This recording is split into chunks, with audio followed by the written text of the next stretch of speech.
Well, there we are. 10 mulberry cuttings that, if I remember, I'll put the link down in the notes, the description there of where I got it. It was off of an eBay seller. But, basically, you buy sticks like this. They just cut them off the tree. You buy them and stick them in the ground. You can use root growth hormone if you want to, but you don't have to. Here we have our apple trees. This is a Honeycrisp, and it is just about as tall as I am. Yeah, it's a 6-foot tree, and already looks like there's some fruit buds there. I got to go get some buckets of water. Probably put a 5-gallon bucket on each tree. We got a Honeycrisp here, and here we have a Cortland. Now this Cortland is a little tall. This is almost 8 feet tall. I am probably going to cut this baby off right here and do a little light pruning, like take off branches like this one.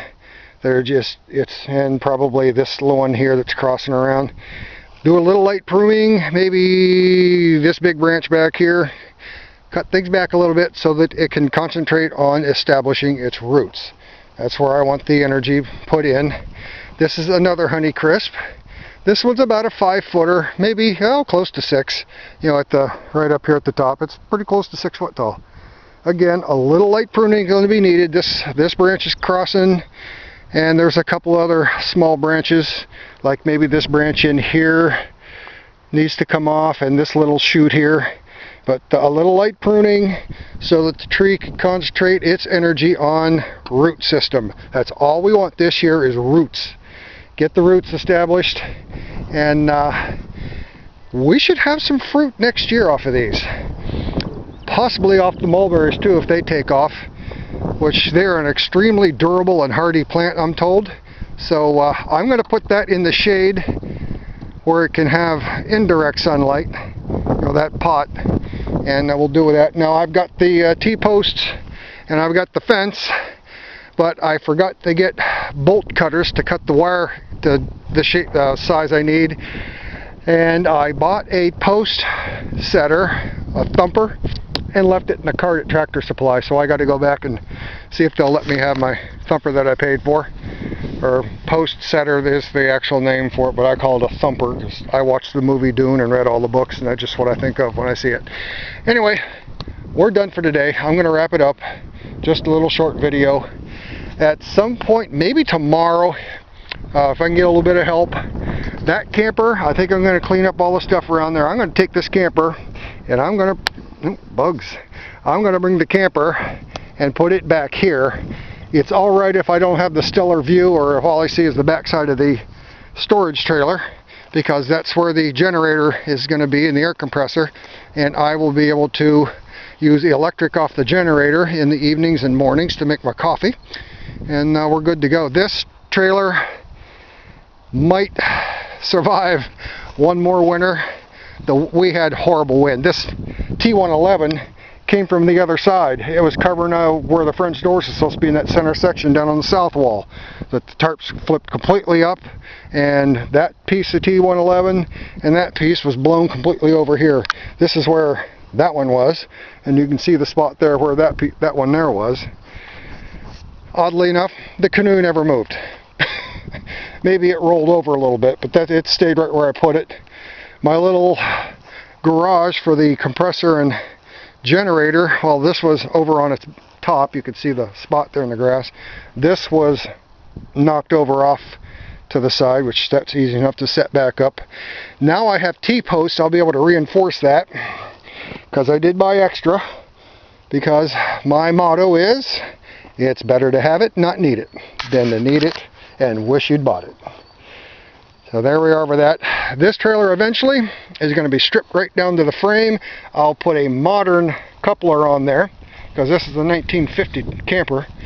I'll put a modern coupler on that puppy, and this is going to be a sweet Holland trailer for tractors or logs or whatever the heck I want to do with it. I will actually put a winch, electric winch, on the front, and I can just tow whatever I want to tow with it. Well, that's it for now. Other than the tarps blowing off, I guess we had some hellacious southerly winds. Looks like we're survived okay. I'm not seeing where there was any severe movement. A lot of stuff did blow around. The expensive tarp looks like it's held up. That's why I put it on top. But this tarp and this row of pallets was flipped completely over and all the way back here. So almost half the floor was exposed when I got here from Ukraine on when I came to check it out Wednesday. So it's covered up. We had rain last night and some this morning. It looks like we're in good shape now. Looks kind of nice with the grass still down. Really gives me a good look at the scrubby stuff that I need to get rid of. I want to get some goats in here. They will have a field day on all this scrub. And all of this stuff here needs to be cut out. But I hope you can hear me because it is an awful windy day today. It kicked up early this morning. And that one, I'm not sure what that tree, I know that tree over there by those pine logs, that's a crabapple tree as far as I know, but I never see much fruit off of that. I'd like to see that one take off. Right across the road from the driveway, there's a big old crabapple tree there. And as far as I know, nobody messes with it, nobody touches stuff. So, who knows? Who knows, maybe we can harvest some off of that. Anyway, I'm going to wrap it up for now. Homestead Build 2018 is officially kicked off with the beginnings of our fruit orchard. Nursery guy said cherries were going to be coming in next week, so I'll probably buy 3 or 4 of those too, maybe half a dozen. Because we love our cherries. I want to make lots and lots of extra fruit. I will be putting in more apples. Now my dad has a Macintosh tree by his house that produces really well, especially since it's been pruned by me. And I want to get some more apples. There's going to be cherries, there's going to be apricots, plums, pears. If I can get some really good cold hardy peaches, which they are available in the area, I'll get those up. Eventually there'll be a fence line probably along the back here, and because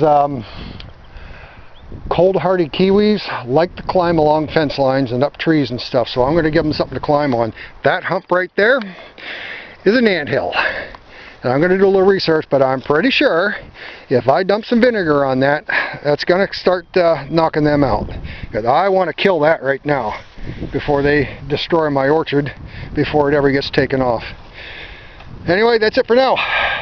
More fruit, more building is coming for the next 4 months. But back to the fruit thing before I close.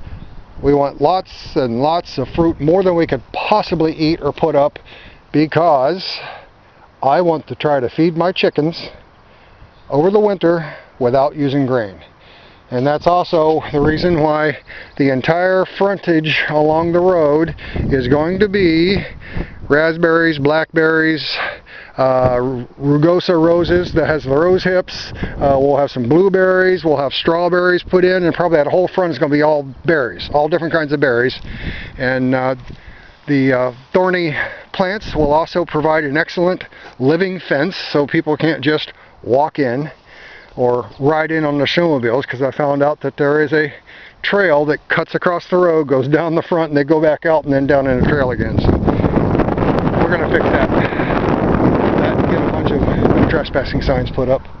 Oh, sorry about the wind there if it is getting too rough. But anyway, okay, I am now out of here. We'll talk to you later. And probably the next view will be cages around the trees. Catch you later. Bye.